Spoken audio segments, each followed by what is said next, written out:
School کے 3 طالب علم لڑکوں نے اسکول کے چوکیدار کو کچھ پیسے دیے اور کہا کہ چھٹی کے وقت کسی ایک لڑکی کو اندر ہی روک لینا۔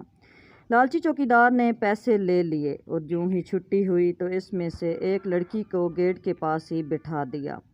باہر جب اس لڑکی کا والد اسے لینے آیا تو چوکیدار نے کہہ دیا کہ آپ کی بیٹی تو جا چکی ہے۔ جب والد چلا گیا تو چوکیدار نے اسے کہا کہ آپ کے ابو آ جائیں گے، تم ٹینشن نہ لو اور اندر کلاس میں جا کر بیٹھ جاؤ، جب کوئی تمہیں لینے آئے گا تو میں تمہیں اطلاع کر دوں گا۔ لڑکی پریشانی کے عالم میں کلاس میں جا کر انتظار کرنے لگی تو چپکے سے چوکیدار نے کمرے کا دروازہ لاک کر دیا۔ پھر وہ ہوس کے پجاری تینوں لڑکے آ گئے۔